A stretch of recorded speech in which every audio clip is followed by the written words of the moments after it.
So Bo Horvat was not given the opportunity to talk extension with another team before the trade actually was orchestrated. Timo Meier, that's not the case, Dave. The Sharks are actually giving teams permission to talk extension with him before a deal is done. What are you hearing? What are you feeling right now in the Timo Meier talk?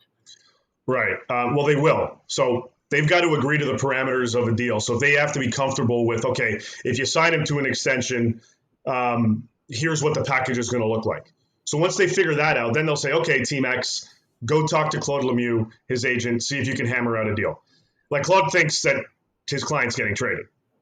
But team's not going to pay the max or a premium at least if they don't know that they can get him locked into an extension. Now, yes, he's a restricted free agent, but as we all should know by now, that $10 million qualifying offer that he has to retain his rights is hanging over, which is why it makes it easier to facilitate a trade if you don't have to worry about that and you have an extension in place. So for teams that want Timo Meier, hold on, I'm just looking. Sorry, I thought I saw something. Then you better be able to pay up, and then you can negotiate that extension. And if it works out, boom, trade's done, contract's done, all that stuff.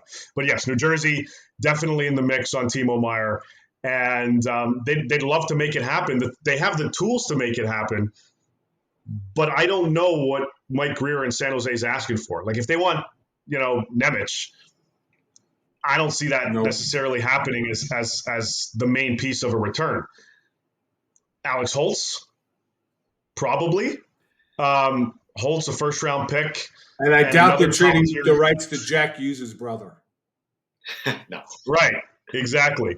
So I think there's more of an appetite for them to move out a player like Holtz, a prospect and young player like Holtz, because, again, you're bringing in Timo Meier, who's 26 and presumably locked into a 7-8 year extension. So I think that makes sense. But, yeah, Nemec and Luke Hughes, I think those are off the table in terms of a willingness. So does that mean, again, it's Holtz a first and another young top quality asset? And is there another team like the New York Rangers who would beat that? Like, would they be willing to move out Kakko? Would they be willing to move out Lafreniere? I don't know. You already got in trouble once for that. You already got in trouble once for that. I know. With that player. I know. I got in trouble for telling the truth, and their camp was being lied to, but they found that out after, so it's okay. Thick skin. It's okay.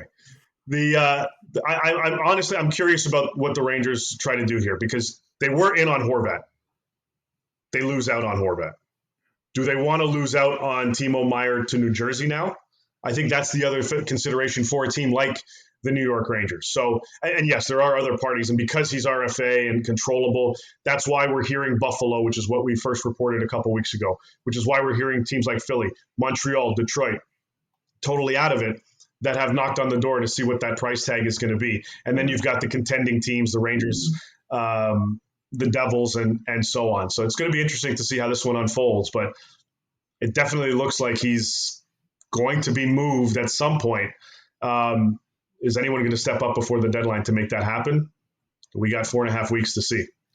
If the Rangers missed out on Timo Meier, what about Patty Kane? Have you heard anything on him? Because, again, everything that I've seen is that they haven't even had that conversation yet. But are they a team that might be interested in a guy like Kane, a guy who, of course, is a pending UFA on a last-place team?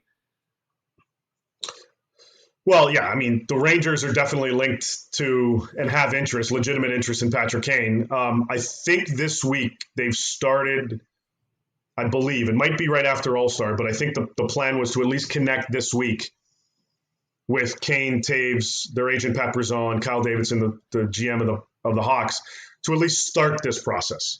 Like, there's no decision that's going to be made until probably mid to late February, but the Rangers will be in it in terms of Patrick Kane. But I don't know if it's clear cut. Like, I don't know if they're willing to give up a top tier young kid in a package and also figure out how the hell to make the money work. So I don't know yes, in terms of destinations, they're right up there, but they're going to have to get creative in how they potentially make this happen. The other team, guys, it's not talked about enough. I keep trying to I guess, pump the tires on this one, much to the chagrin of Jim Nill and the Dallas Stars. But I think Dallas is right in there. I think that Patrick Kane would consider Dallas as well as an option, along with the New York Rangers. If he does decide, DB, to get moving, I think Dallas and New York are right up there. And there's history in Dallas about a long-time player with a franchise who was there forever coming over, Joe Pavelski. So if I'm Jim Nill, I want Joe Pavelski to talk to Patrick Kane and say, hey, I came here. We have a great team. It's a great place to live. It's a tax-free state.